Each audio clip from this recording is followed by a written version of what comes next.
Here we are, hitting up events, drinking our way through Chicago beer, and trying not to miss a thing. Yeah, because, get a cork popped out, boom, it flies like fucking 10 feet. We're like, yeah, let's do it. All you have to do is add some fruit, stir it up, and ride that milk-shaped wave. Whenever I see him, I gotta take a photo with the most decorated brewer in Chicago, Jonathan Cutler. It'll be like the stuff you hear. You ever go to, every time you go to Floyd's, all the music sounds like this. Raw, raw, raw. Sometimes you want a small beer, but really, you want a big beer. You gotta take in all those big aromatic hops. Hey, what are you doing this weekend? Waiting in line for a bottle release? You should have never been a fad. The black IPA is delicious. Hey, and welcome to Chicago Beer Pass. I'm Brad Chmielewski, Brad, what's up, man? I'm Nik White. and we got special guest in the studio. Hey, man. How are you Wyatt. guys? Welcome. Thanks for having me today. Yeah. Apologies to the viewers and listeners. Oh, they have to listen to us every week, so if they're sticking around, they know what they're in for. And so you've been on before with us, right? Mm-hmm. Yeah. Okay. What did we drink? Do you That- remember? This was back at then? studio. Oh my probably, goodness, right? I can't remember. I don't no know. maybe idea it was what- Dark Lord. I think that's yes, because I think I had gone to Dark Lord Day not long, just before we recorded that first one. So I think Okay. you're right. Yeah. We were probably getting the lowdown. Mm-hmm. But now, with Black Friday coming up, we thought this was a good time to do the head-to-head battle. That if you've been watching the video for a long time, you've been seeing this old Fitzgerald Goose Island bottle sitting on the desk Every week. every week, just sitting there, taunting. I mean, it's a good-looking bottle. The fanciest of fancy beer boxes, for sure. It is definitely a beautiful box. And so this is aged for 2 years. This is a barley wine aged for 2 years in bourbon barrels. Right. So, if I got this right, it's Old Fitz 14, 15, and 16-year barrels. And they took 40% of it and aged it for 1 year and blended that with a 2-year version of the same beer. Okay. So 60% of the beer aged for 2 years. It's very confusing. 60% aged for 2 years, 40% aged for a year, and they blended that together. And it's a blend of 14, 15, and 16-year-old barrels. Yeah, okay. That's right. So they're saying 2 year because the oldest component is 2 years, but it's not a completely 2-year-old aged beer. Okay. Yeah. So, but this is from 2020, so it potentially started in 2020. It's life as a beer being brewed. Yes. Yeah. Yes. So we should really have VSOJ, correct? I think yes, I think that would be the appropriate matchup. But we drank them. We drank them all. We drank them all. I knew for sure I drank them all. When Brad brought up the matchup, I'm like, oh, well, that's sweet, because I kind of forgot what it tastes like. That would be great. So you taunt your viewers with one beer, and then you drink the other beer that you're supposed to have on the show. Yeah, I'm like going through the fridge because I have a lot of deep woods in there. And I was like, I don't have that one. I got 10-year still. X? Yeah. I think that's VSOJ with cherry. Okay. Yeah. Lots of cuvées, whatever. But I guess technically you could have done double barrel VSOJ, right? I don't have that one. But it's not a direct comparison. I think this is their first time making this style beer in I don't know, 4 years, 5 years. Yeah, the barley wine. They didn't make barley wine for a while. Oh, you mean they skipped it with Bourbon County for a few years? Bourbon County, the Bourbon County yeah. used to come with a barley wine all the time. Yeah, and I think the last one they made was a wheat wine. Remember that? Oh, yeah. They did, yellow bottle. Mm-hmm. So a straight up barley wine from them we haven't seen in some years. So then we're just gonna go with regular straight jacket, but also from 2020. So this same time, its life has begun. Correct. Didn't sit in a barrel for 24 months. Not extended aging, but it's the best we could do. Right, and then just for fun, we also have VSOR, which is a rye ale aged for 2 years in rye barrels. Yeah, Steve pointed that out. I thought they were all bourbon barrels, but VSOR is aged in rye barrels. But that one is the one that's aged for the longest, is it not? That VSOR? Yeah. VSOR. Oh, this is official 2 year? Yeah, official 2 year in barrels. So we don't need a spreadsheet to understand how long that one was aged. I had to look this shit up and on the Goose website. I'm like, or it was maybe something that we did. I was like, why, what is this math? And this is from 2019. So. Okay. where do we start? Straight jacket, and we'll come to this rye way probably afterwards, right? Because it's kind of it's Okay. gonna be different. Okay. Straight jacket, multi-year barrel age, Let's do it. Yeah, but we're gonna let's do it start side by side, right? Really, we should. You want me to open this one? You got to open the box. Okay. It's your box. Do it. Yeah. I didn't want to. I didn't want to be the one to Don't do keep that. your viewers waiting any longer. Yeah. Let's do it. I did have a new straight jacket, but we felt like we should go old with it. Go for it. And then our little chaser beer, we also have Off Colors Beerathon. It's their 2% watermelon and salt. Fancy light beer. All right. Oh, and then we got the Goose Island opener. There you go. All good signs. Got a little fizz. I feel like the straight jacket has some age on it, but that could just be in my head. I'm getting some funkiness in the nose. I'm going in. That's very light. Wow, yeah. Caramel. Mm-hmm. Kind of syrupy. Yeah, a little bit, but syrupy, but not heavy. Strangely, I feel like that contradiction in terms almost. That's but true, yeah, because syrup implies it's like got a heavy mouthfeel. I think it's just kind of sweet like syrup. Yeah, Yeah, but it is kind of light in body. They were saying, we were talking about Honey Jacket in the pre-show just now. Steve had it, and they were saying that Honey Jacket actually has less sugar in it than Straight Jacket does. Yeah. Oh, crazy. So I poured out the Bourbon County one, and you're already seeing like way no, darker wow, color. look at that. It's kind of surprising. But I guess it's in the barrel longer, picking up those colors. Yeah, barrel is responsible for pretty much all the color, right? Well, most of the color. I think if it was a bourbon, it'd be responsible for all the color. But Yeah. it was some shade of brown when it went in. And the Straight Jacket is aged in bourbon barrels as well, just not for as long as the Right. Bourbon County. Probably 3 to 6 months, right? Yeah, they. No, it's probably a year, right? Oh, it is a year? Yeah, it's probably a year. Okay. Because when it picks up those what they call them, vanillin, basically notes of vanilla, but that's after like 8 months. It starts to okay. pick that up. Yeah, because I remember was it Pete Crowley would always say that. He's like, you go 3 months, it's gonna just taste like booze. Okay. But yeah. you go deeper, then you start getting these rounder flavors from it and booze. Okay. Yeah. Yeah, you get a lot more bourbon flavor in the Bourbon County. Yeah. I think. I remember the night we had. Have you had this one yet? Like before today? Yeah. I think I ended up getting one of these bottles. I think I'm now. I'm definitely less in the habit of aging something now, and if it's a good beer, it's like let's just drink it while it's here. So I had it already, but I remember going expecting to be underwhelmed because that usually happens with me on barley wines. But I remember having it and thinking this is something special. Yeah. When I had it there, I was like, well, this is probably my favorite one of the day because it was just like it's so many like deep, rich flavors compared to like like even though Straight Jacket's good. Still going with that Jungle Bird. Oh yeah, Brad loves the Jungle Bird.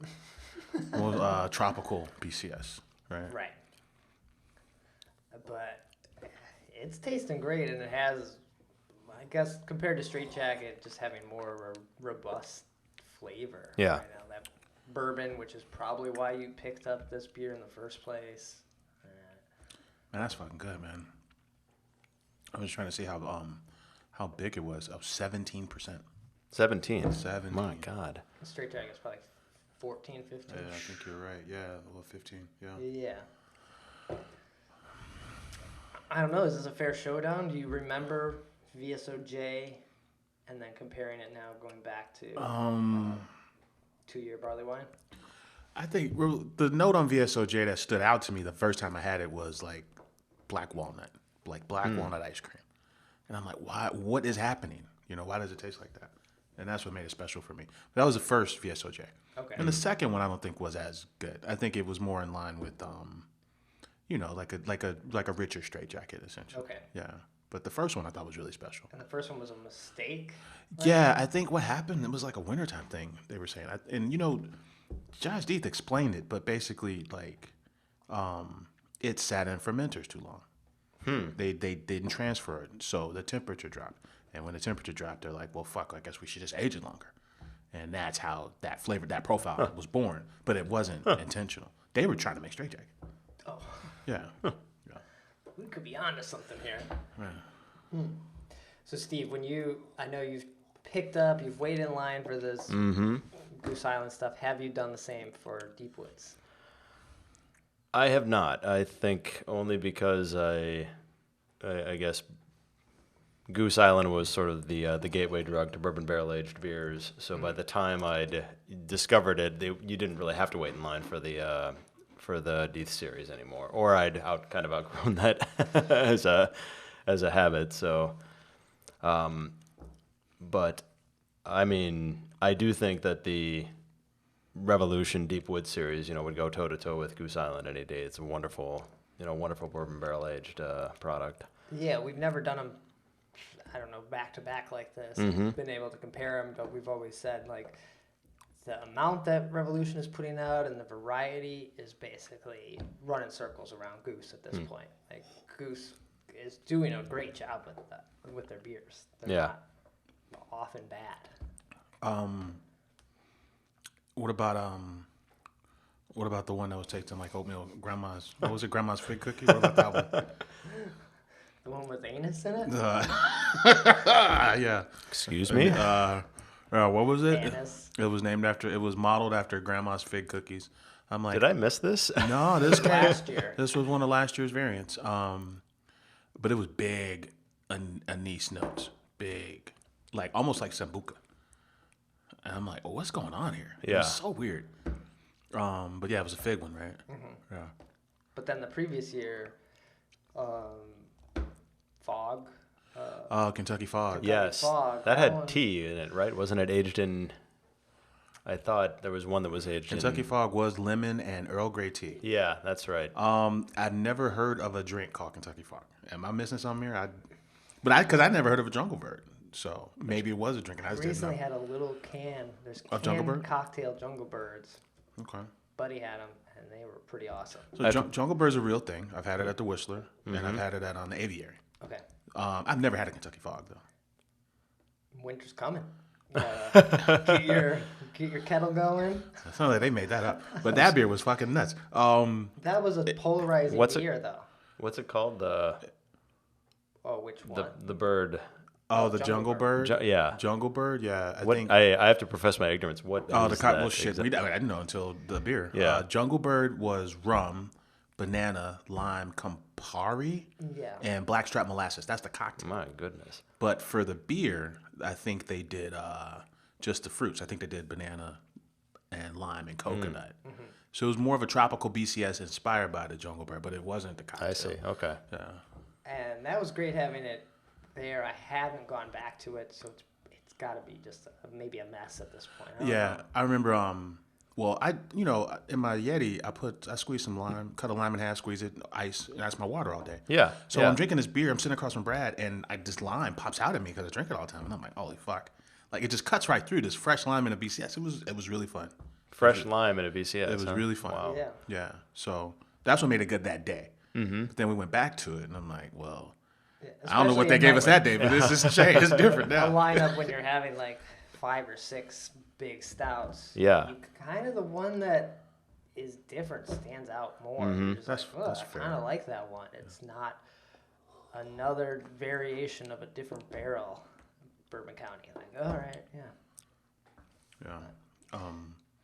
Oh, but yeah, like to your point, I don't know if Rev.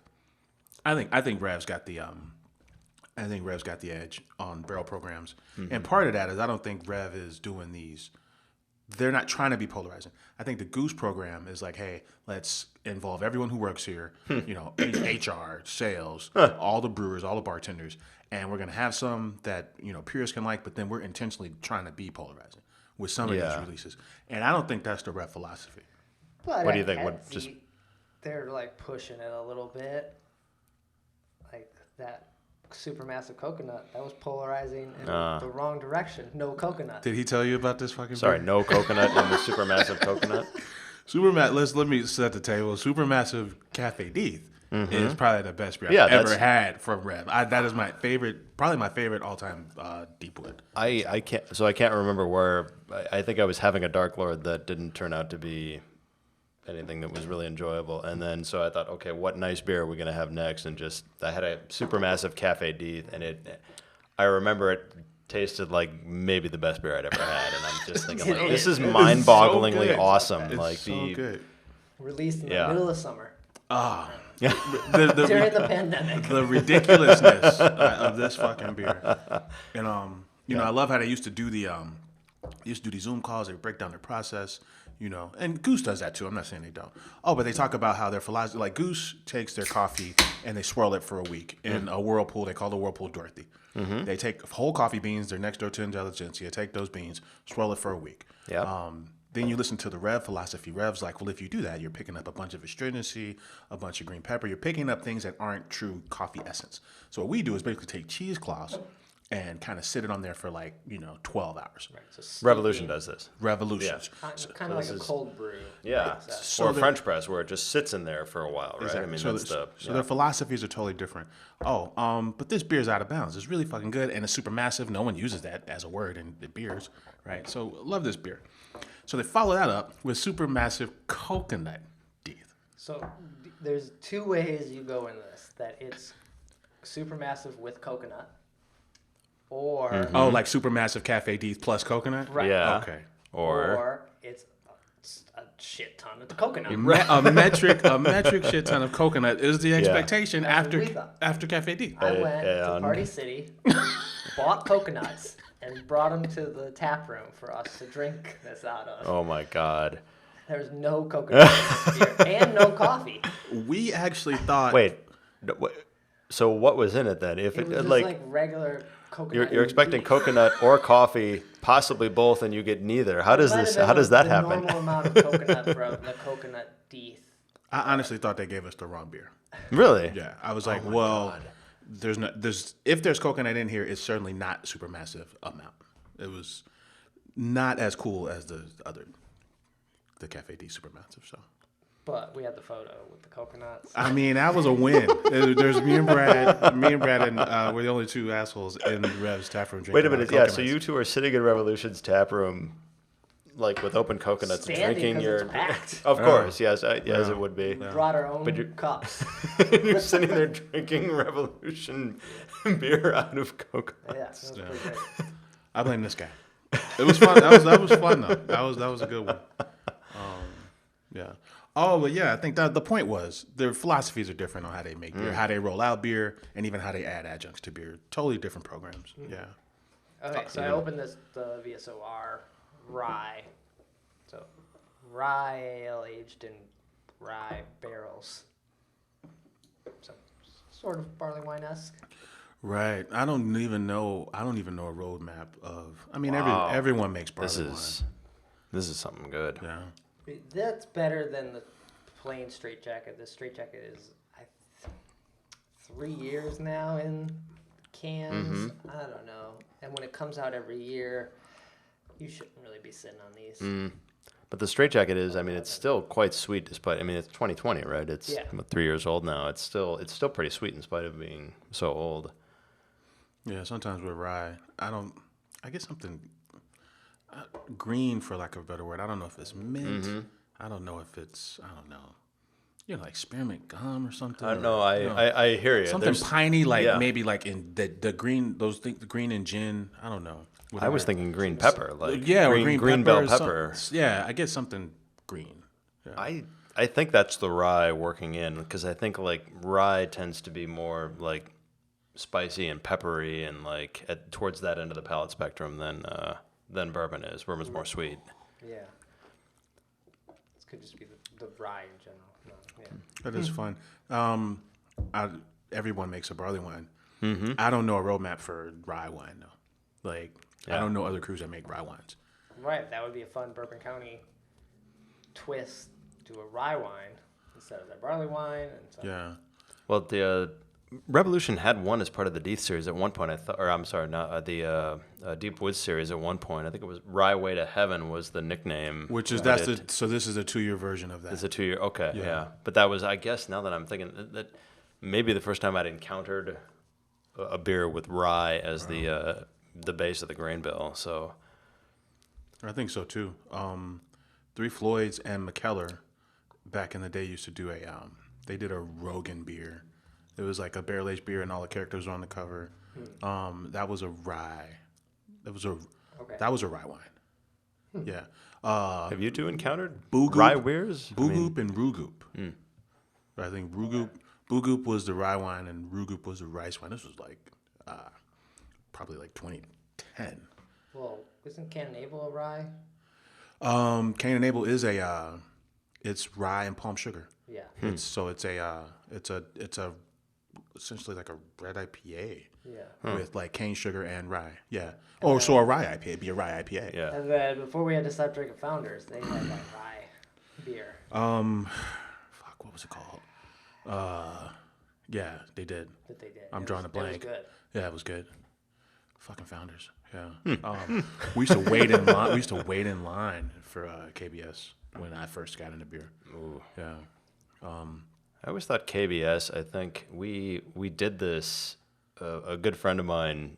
We decided to do Stout Murderers Row, and it was just a bunch of Dark Lord, Bourbon County, several others.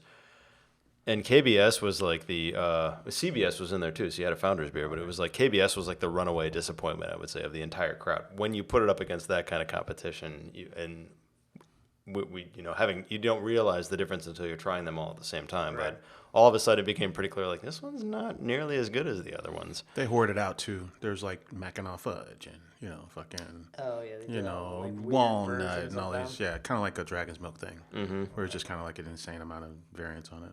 And then they just all get lost. Yeah, but yeah. Can you think of any other rye examples? I was when I was we used to do the tour to Goose Clybourne, and they did a Rogan beer, and it was like it was super small, like 5%, and it was a rye wheat beer. Mm-hmm. It's kind of the only time up to that point, the only rye wheat beer I ever had was that one, and I'm like, I can't name any commercial examples, not too many, other than the ones we just did. Right. That's featured rye like this. That is a bit odd because, I mean, you would imagine brewers kind of being adventurous would want to experiment with different grain bills. And, I mean, rye is, obviously one that you can use. Yeah. Why did I feel like someone told us rye is messy? Huh. Like it breaks apart, and Well, and it's this different than barley. Like it goes everywhere. I mean, it's more expensive. Like rye's a more expensive grain than But I could be wrong about two-row like, malt. messiness. Yeah, I don't know. Like how it works, I don't know. Yeah. What was I gonna say? But anyway, so Black Friday is coming up. We should, get invited to preview these. Maybe. I mean, if you quit fucking with them, then maybe I don't know. Like this, we're featuring this. We're saying it's See how delicious. innocent he gets. We're saying it's delicious, but Rev is kind of eating their lunch. Well, but- because the Black Friday is all one day, right? They do their variants. It's always this. I think that's the. We're not just saying it because we're drinking it. That is the best looking bottle. It's a gorgeous. It maybe It's a gorgeous bottle. maybe in the history of local releases. the box one was pretty sweet. You like just this embossed. Oh, the box. This Actually, embossed The wow. bottle custom bottle that they get made for with the Bourbon tag. County is the Bourbon wonderful. County, the one that's been out since like 2015. Yeah. This bottle is probably my favorite bottle of local releases. But then you have Deep Woods that this straight jacket is from beginning of November. You got that starting up very soon. Oh now. shit, you're right. Like what? We're 2 months away from that.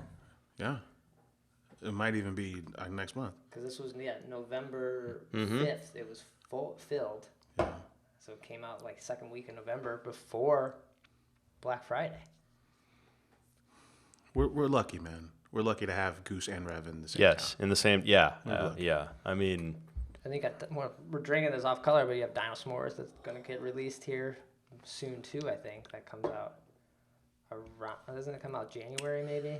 It's a fair question. I forget that one. I mean, but stout season is still a thing. Right. Barrel aged season, FOBAP season is still a thing. So, yeah, you got to assume the dark beers are coming. Yeah, Right. that's kind of what I associate. The end of November, less with Thanksgiving, more with this is when the barrel aged beers come out. Right. That's when I stopped drinking Oktoberfest and I Yeah. started drinking stouts. Yeah.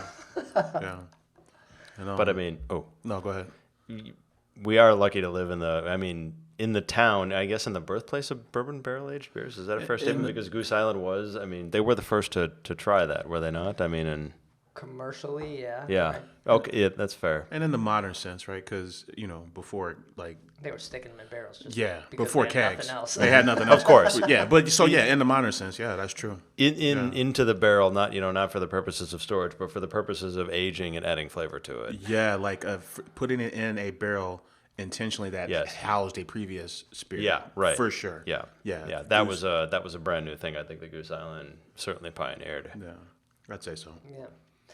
But even with Black Friday coming up, you'll probably, as Nick and I said, you'll probably have a chance to get these these beers throughout the year. You'd still get most of last year's, maybe less Old Fits, but it's still around. It's still attainable. Yeah. Yeah, and I think that's new, right? That idea that you can get them all, Right. like in years past. That is a recent thing. So 20, Yeah. let's say, when did they start doing the ones where whenever the pandemic, they would, instead of doing the tasting at Goose, they would just mail them out. Yeah, right? or I think that's when it was mail or curbside pickup or something, or it was Yeah. show up and we'll put it on the street and you can come pick it up. So a you could block always away. find some of them Yeah. in the store. But I think 2022 is the first year in a long time where you can go in a full calendar year later and you can find them all if you want. Right. So And you could do the same with a lot of deep woods. Most of the deep woods, I think it's more the extra specialty VSO series that you're not going to be able to walk in and find. But and a lot of that is because they don't even hit stores. Yeah, Right, A lot yeah. of that stuff is just. well, that's right. Yeah, they would sell it It's directly just to the brewery brewery, release. wouldn't they? Yeah. I kind of hope Goose goes back to some of that. A little more limited release with a few things. Yeah, like you have to come to Claiborne to get it, pull it back. Yeah, because it's our town's oldest brewery, and this is their most revered beer, and it's kind of being treated. If you're not careful, it'll be treated like a clearance item. So that's you don't want that. You know, one, Well, that look, yeah. Yeah. So I think it was sort of transformational for me just to go from having waited in line at 5 a.m. to get the rarest variants to now seeing them on the store shelves. Like I thought it's crazy to see it so easily accessible now that you can just walk into a store and get it rather than having to really get out there early to get your hands on it. yeah, I want to go back to it's hard to find. I guess, but you go 312 day, you're gonna get some of those fun, hard to find variants. That's true. 312 Day does have all of them. Yeah, And the whole library. unique things that they're trying, I don't know, some other cocktail that they have. Yeah, it's the only time. There's Fernet sometimes. Fernet, that mint chocolate one that comes, the St. Patty's Day one, Yeah, the mint chocolate BCS. Yeah, there's a bunch of stuff that's just draft only that you get to try. that's coming up at the end of September here. I even like I like the sour stuff too. The wild ale stuff. Yeah, That's when What you mean not Matilda, sisters. the Juliets and the Yeah. Halias and the what else? What? Madame Rose, Yeah. Lolita. I Yeah, feel like we might be missing somebody. there's a couple of names in there. We might. Halia, Halia, Juliet, Lolita, Halia, Juliet, Lolita, Madame Rose. Madame Rose. I feel like we're missing one. Well, there's Matilda and Sophie, but those are women Those are the names. mass yeah. Yeah, but those aren't the sisters. I feel like we're missing a sister. but they're not here anymore. Yeah. Do they make them anymore? I missed those. No, they're all done with those, huh? It's funny. The last 312 Day we went to, where we almost got hit by cars on 2 separate occasions on bikes. Okay, let's come back to that because now I'm interested. But we were hanging out, and I think one of the Goose brewers was saying unofficially that they pulled back on making the sisters, and he said, "Hey, let's make Madame Rose." He's like, "I'm not making it because you broke my heart. Told me you weren't making it anymore." It was like a very emotional conversation at 312 Block Party. So I don't think they came out with an official release of we're not making it, but internally it sounds like they've paused making the sisters. Right. Yeah. Just they probably made too much Bourbon County, and that takes up so much of their time. Mm-hmm. Well, shit, it's a nationwide release, right? It's not just, 5 or 8 cities like it used to be. They're wherever they sell beer, they're trying to get Bourbon County. I think it's literally the beer they make the most at Fulton over 12 months. Wow. They make that beer the most. Wow. Yeah. Because all their other stuff, or their mash stuff, 312, the wheat. No, what's the wheat? That's 312. The IPA, that stuff's made off-site. Yeah. But so at Fulton, they're probably making Matilda Sophie BCS the most. Well, that was that was kind of the logic behind the acquisition by AB InBev, was that they would be able to offload the IPAs and the 312s and the the traditional money-making beers that they had to devote a lot of production space to. And now they can focus on just making the Bourbon Counties and the Sisters pretty much. Alright, but they're not making any money. I hope we. I hope Damn, we we're would not see. gonna get invited to this. I hope we would see. I would like to. I would like to state that the views of the podcast hosts are entirely their own and not mine. I was hoping we would see some of the cool stuff that they have on draft at Clybourne. Maybe not Clybourne, Fulton, scaled up to local production. Yeah, Because I was there in June and they had, I think it was called Mona. They got a thing for naming beers after women. Mona was a wheat ale with a little bit of ginger, and it was fantastic. 7%. They hit the 7% so well, and I was hoping with to your point, with the big beers going out and you got this tank space, make cooler shit available all across the city. Do A lot of fun cool stuff. one-off shit, and I don't know if we're seeing that. Do you think Old Irving's gonna be open for block party? That's right, because Old Irving moved in next door. Right. I mean, even Finch, when they were open, at least open to the public during They 312 lifted day. their door and be like, "Look, we're a brewery." Yeah. And then everybody came out and said, "You went to Finch? Those motherfuckers owe me money." It was pretty great. I'm telling you, man, 312 block party is the best party they throw. Yeah. It's even more than Prop Day. It's a great street festival in its own right. I mean, I usually, it's sponsored by them, of course, but as a street festival on its own with the food and the beer and the bands that they have there are pretty quality too. So it's a great street festival. Yeah. First time I saw Glitter Money was there. First time I saw Rick Wilson was there. They had I don't know, they have the one big stage, but I've been a couple times where they do little stages off in the that was block party, right? Yeah. They hosted Beach Slang one year. That was a good show. Beach Slang. Beach, And then I learn about bands. Like last year I didn't know any of the guys. This year I don't. But I'm gonna learn, so They had that whole beer hugs area last year. Oh, well, you can go take pictures with the giant beer, with the giant bear. I wonder if they lean into that again. Well, that's the leader in the clubhouse there. I think that's their bread and butter is the Hug series, Right. which The Pug series? no Hug Hug series. Hug series, the beer hugs. Neon hug, hazy hug. Yeah, it's kind of like their version of the Heroes, basically, right? With Rev, so they got these different IPAs, and they're all a version of a Hug. Is it Big Hugs, Half Acre? Right. Who makes that? Yeah. Are they piggybacking off of that or what? I bet Half Acre could have sued them, but they probably got a little bit of just don't do a big hug. Well, I got confused for a second because You I can thought, have when any did we hug you start want. talking about Half Acre Except here? for a When did we big ship? But no, you're right though. Yeah, that's And then the other week you mentioned the Heroes series with the sports. We got the cans. yeah. No cricket. No cricket. What is it? No volleyball. Have you heard this? Where Rev is going to? Well, their top selling beer is Anti-Hero, but and that'll stay the same. But the cans will change depending on what sport season it is. So Okay. there's football, baseball, basketball, hockey. Yeah. That's it. Then that's it. No soccer. No soccer. I didn't see a soccer one. Did Maybe you see not. Soccer? Maybe Well, not. Let's double if you're check. marketing to an American audience, those are the sports you should focus on. But they sponsor the Chicago Fire. Fire, yeah. They're like a huge Okay, that's Chicago kind of silly Fire then. All right. And no cricket. Yeah. Nobody. Can either of you tell me the rules? The of cricket? nerve. The No, nerve. just, no like, cricket. Can either of you tell me? I did not know the There's rules a of new cricket until. cricket they're working on that is under it. in a short amount of time so they can get in the Olympics. Because usually a game takes a week, right? Yeah.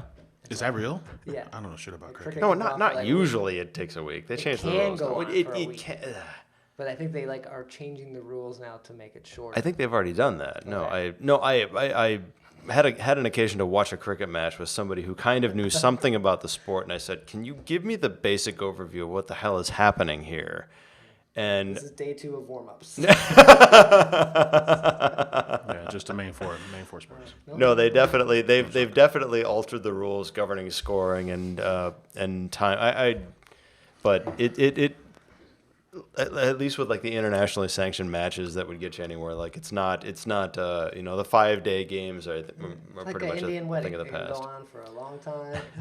There could be a cricket game in between an Indian wedding. In my head, I can see an Indian wedding being like a real fucking bash, like a real fucking party. I attended went in to one. Yeah? In India. in India. Yeah, it was 2 full days. There were 4 different venue change might be the proper term. It was like the same venue, but there were 4 different rotations of like what the decorations were and where the chairs were and where the food was, and sometimes you did or did not have food. But yeah, we would go up to our hotel rooms, which overlooked this area, and you could see like construction workers. There's like a scaffold platform, and they're crawling up and down it to change the decorations. And I'm going, good God, this is like we're making a film here. How does one wind up at a Indian wedding in India that lasts 2 days and has theme changes? You'd probably just go. Okay. Just be like, I'm here for the wedding. They'll let you in. It's like fucking There would have been nothing suspicious Wilson about a American of European ancestry showing up to an Indian wedding in India uninvited. like, are you sure? I'm just gonna go in. I'm just gonna go in. That would not be. School. Yeah. Sounds like a hang though, man. Oh no, just the main 4 American sports, no cricket. Oh, No soccer. no soccer, no cricket on the Rev stuff. Yes. Oh, so if you but if you get a 12-pack of these themed beers and one can is gold, you can redeem that gold can to enter into a sweepstakes where you can get a jersey of that sport. Gene Wilder's estate's going to sue them. Is that you're talking about fucking Willy Wonka? Willy Wonka. That's Willy Wonka. I do want that hockey jersey. Looks pretty sweet. Okay. I want the anti-hero hockey jersey. Yeah. So Rev switching it up. That's our top selling beer by far. So Which one? Anti-hero. Anti-hero. Yeah. Damn. All right. Well, we're gonna keep sipping on these. We had a couple stops that Nick and I wanted to mention. We had talked about on the last episode going and making a day out for the Phase 3 opening, yeah, the third phase. and I bailed. Brad did not go. Why? I was tired. I'm tired. Make up a better excuse. Welcome to my life, Steve. You know. I mean, even if welcome to that my is the life. real reason, make up some better shit. I did go to 3 breweries on Friday. I was running, and I just did felt run. really good, and it lasted longer than it should have had because I was enjoying it. So I biked the drive, and Yeah. yeah. I did go to 3 breweries on Friday. Okay. It was a total loss. now you're a straight man now. Okay. Half Acre, Spiteful, and Pilot Project. Right on. So Half Acre and Spiteful are right next to each other. Yeah. Bowmanville. Oktoberfest. Did them. Yeah. Did them. Got the cans too, so we'll Those be are- drinking them here. they're up north, aren't they? Half Acre and Spiteful. Yeah. And so we'll be drinking the cans here soon on the show. I was gonna say the most northernmost breweries, but I think Rogers Park now. There's Howard Street is the northernmost brewery. Is Sauganash far? Is Oh, and Sauganash. I think Sauganash is more north than Bowmanville too. Yeah. So Alarmist, Howard Street, That- most north, and then Half Acre Spiteful. How is Norwood Park? Oh shit!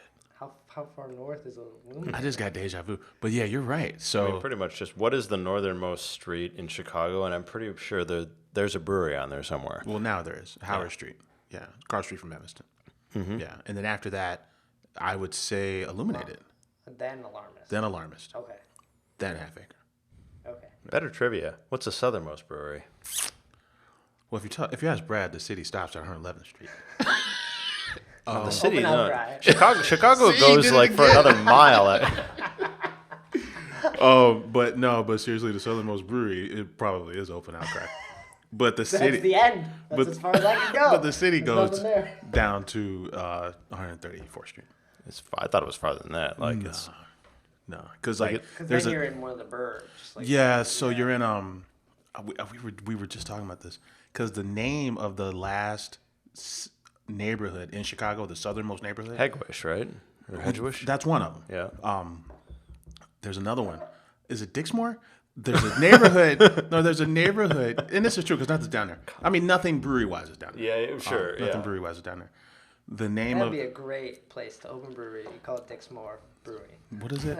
But the name of the last neighborhood Yeah. is followed by a suburb that shares that name. Yeah. So but I can't think of the name. I'm never fucking down there. I don't know. There's no brewery, so I don't fucking know. Open outcry is as far as you go. On the brewery map, Open Outcry is the southernmost Because brewery. One Allegiance, that's a suburb. And where is that? Like LaGrange or some shit? Isn't that in like the little Dubai, Wait, what? I feel like there is a like Middle Eastern community down there. And when you take a photo and it geotags you, Yeah. it's little. Little Dubai? It's maybe not Dubai. I didn't even know we had a little Dubai here. Arabia, Arabia's not a Little place. Middle East. But I think it says Libya- what? LIL. Little Libya what? Lil. No, I don't know, but that's not the city though. Right, that's You're out of the city at that point. that's Southwest. where what's his name? The guy that was running against Brendan Johnson. He Oh, lived- Paul Vallis? He lived over Oh, like there. Palos Heights or some shit. Yeah, out that way. Yeah. That's where I think. But yeah, but to bring it back though, yeah, southernmost brewery in the city is probably Open Outcry. Yeah. But anyway, back to Half Acre and Spiteful. Back-to-back stops, as you know, you're at one, kind of got to go to the other one usually if you can handle it. I mean, it's right there. What is so Lagertown is Half Acres Brewery. Yeah. What are they calling Oktoberfest? That's Oktoberfest. What are they calling Spiteful's? I picked up cans. I think it was just Oktoberfest. Just Oktoberfest? Because that's what most people go with. Some people do a name. Fun name, yeah, but I think it was just Oktoberfest. Theirs was tasty, and I think it's gonna do a strong showing in our lineup. Okay. Whose Oktoberfest is that? Spiteful. Spiteful? Yeah. Now, Steve, what neighborhood are you in again? What? What neighborhood are you in again? The Loop. The Loop. All right. So you Adams got. Street We is are- probably the closest for. Yep. Yeah. Burkhoff? Yep. Yep. Industry Ales is opening up. Who? Industry Ales. Whereabouts? So it's right next to that super old school camera place on Wabash. It's opening up right next door. So this is right across the street from DePaul. So if you're at like Okay, yeah. I can't think of the name of that place, but yeah, Industry Ales is opening up. Now. Okay, cool. There aren't too many in the Loop. I mean, I guess it would. Short Well, it list. makes sense that it would not be a prohibited. It would be not an ideal place to start up something with like heavy industrial Well, activity. it's like a brewery. central business district. On the other hand, I suppose. you know, so I don't know. You got crushed by giants. I think people who open up down there can't own the space, and they probably are getting their cheeks spread on fucking rent. Right? Of course. And yeah, then a lot of stuff absolutely. shuts down. In the Loop proper, I mean, River North's a different thing, but on the south of the river, a lot of stuff probably closes, right? Right.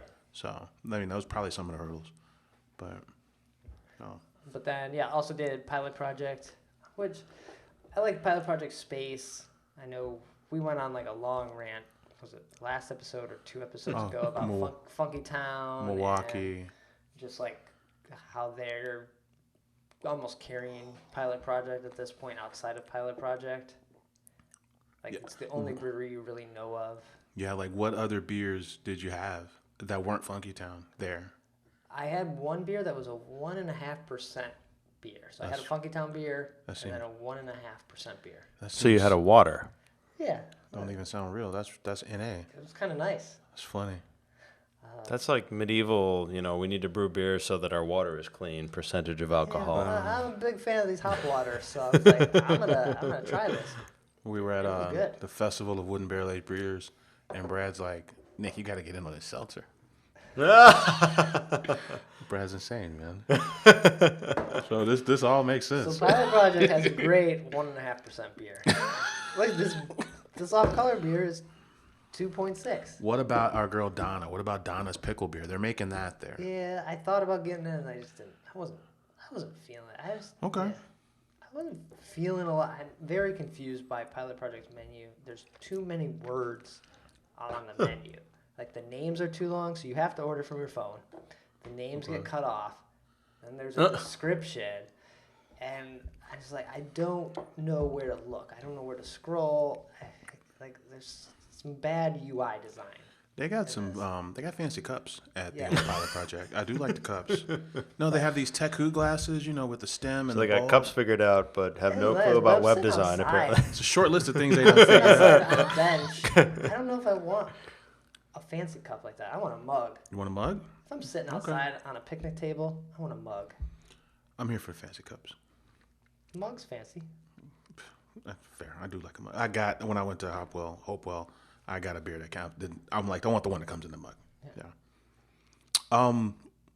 What was I going to say? Oh, is there food there? That's because there's food at the one in Milwaukee. There is food at the one here. Is it Pilot Project we're talking? Yeah, Pilot Project. So across from, what is that? Right across from that theater. Yeah. Not. Chicago. No.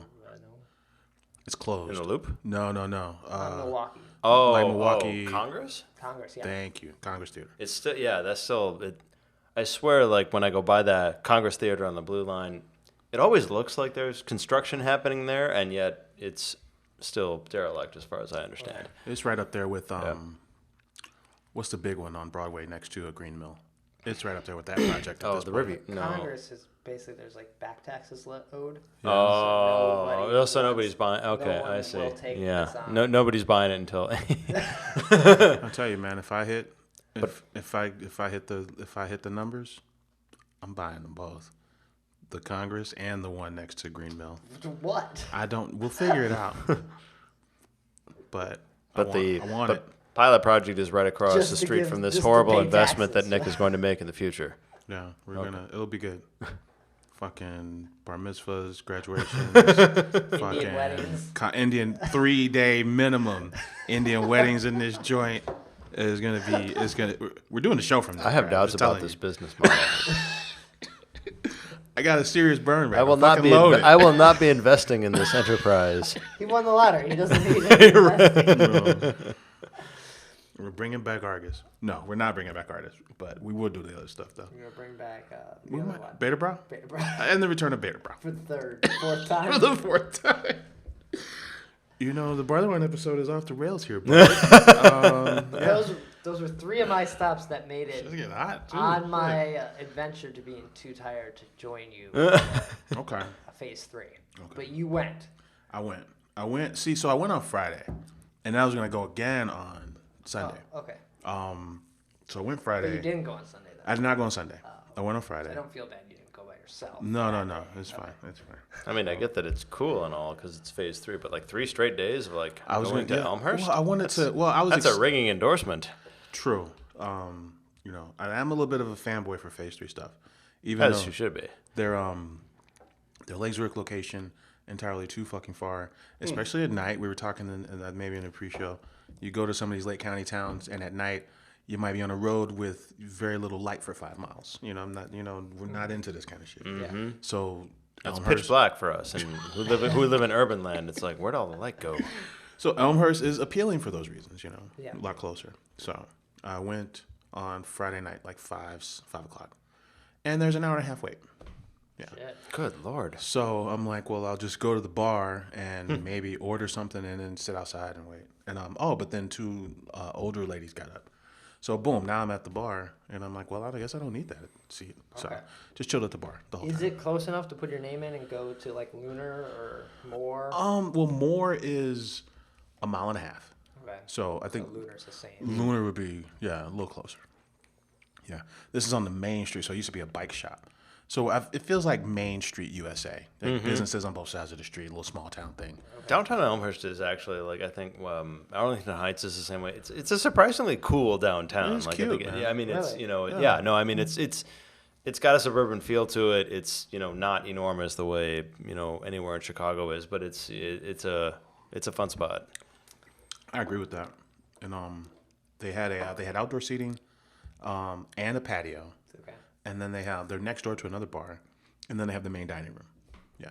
So it's a nice space, and they have food, and they don't have food in Lake George. So I think that's the biggest difference. They poached a chef from Cherry Circle Room. Cherry Circle Room is in the Chicago Athletic Society building. Chicago In the Athletic Loop, right? Association building. Wait, across what's from it called? Cindy's. Yeah. Oh, So Cindy's. Cindy's is a yes. rooftop. That's a bar. I thought I didn't realize Yeah. Cindy's had That much is a food. Yeah. restaurant. There's a restaurant in there Okay. too. Okay. So Yeah. Cindy's has. I've only ever been to the bar. Yeah. No, I live around the corner from there, so I'm like, Yeah, wait. you Cindy's gotta has go to food? the milk room in there. Okay. It's like 7 seats and like fucking Dusty's, like a nice library of whiskey. But Cherry Circle Room's in there, and Cindy's is a rooftop, Yep. rooftop bar with a patio, and they both had kitchens, so they got that chef. Let's go Shake Shack. Shake Shack's at the bottom. I do like I'm here for a crinkle Either fry. at the top or the bottom. That's it. No in between. I have a large crinkle fry. And I'm going up to pay $30 for a cocktail. You will go broke hanging out in fucking Cindy's. Yeah. That is for sure. I will say though, I mean the view that you get from that spot is something extra special. Oh, from it's Cindy's. a 10. Yeah, It's a 10. The rooftop on Cindy's is very nice. Yeah, I mean, I think it's more just like you're kind of at the north end of the park and like where the park ends, so you kind of have a view that opens up over the entire like Grant Park, Millennium, Maggie Daly Park area. Yeah. It's also you're not I think it's maybe 8 or 10 stories up, so you're not so high that you feel disconnected from everything. You feel like it's right there in front of you. It's pretty neat. Yeah. I'm a big fan of the Gauge. If I'm on Michigan Ave. Yeah, I like the Gauge. that is. My wife and I, that's pretty much our pick for like, best, maybe most underrated or just overall best restaurant in the city. Like it's reasonably priced. You can almost always get in there. The food is like, it strikes me as a bargain given how good it is. Like everything on their Usually menu have a is good just beer amazing. selection. Yeah. Sidewalk seat. I like the Sidewalk seat? yeah. I like the Gauge a lot. Yeah. The gauge is special. So I'm at this fucking Phase 3. Yeah, it's a satellite tap room, so there's no brewery there. It's just it's just a second outpost for them. To compete against more. Yeah. So the story behind the Phase 3 guys, the graphic designer, the taproom manager, and the head brewer of More all left More to go start Phase 3. Oh boy. Because the owners of More started a second brewery in Huntley and didn't tell anyone. They didn't bring them along as part of the process. They felt offended by that. That'll piss off your most loyal compatriots there. So it's Phase 3 because the guy started. Moore was his second job. His first job was head brewer at Ram in Schaumburg.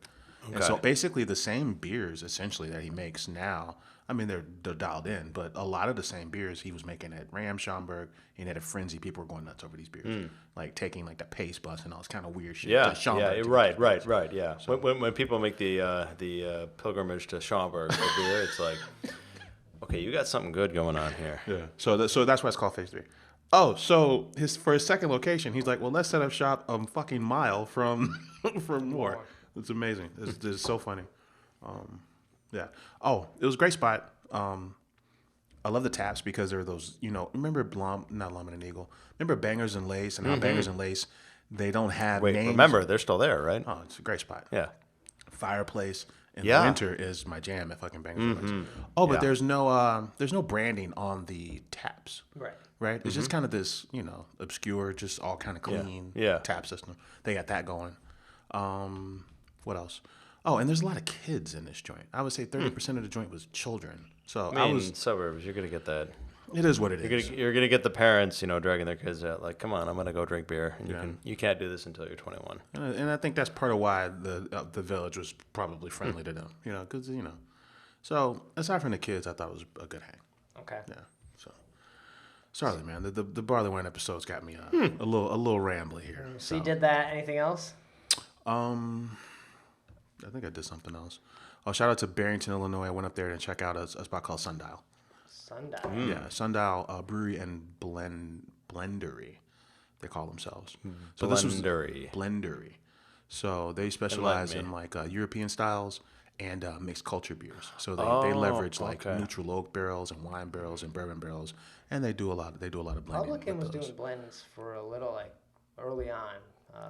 Michael McAvena was doing blends of his own. He was trying to make them and bring you a pitcher share the blend. It's nice. I mean, if you listen to like guys like John Lafter, he's like blending's everything. You know, we get all these fucking barrels. You know, even OGBCS, right? It's a blend of like 3 different distilleries.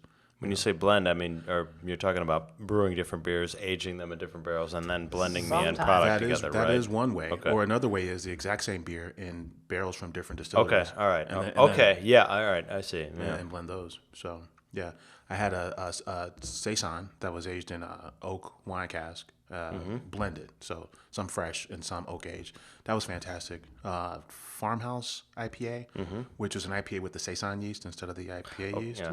I was going to ask what a farmhouse IPA is. It's I- like, wait a I had minute. to ask that's- too. Those are two. So, That was okay. It was a little too perfumey for me, honestly, because of the hops they used and because the saison with all those big ass hops. Right. I was kind of out on that, but this fucking saison was money. Gorgeous space, all wood. This used to be Flesk Brewing. I don't know if you remember Flesk. Oh yeah, we talked about them closing. Yeah. So it's I kind never of went, but I know their logo.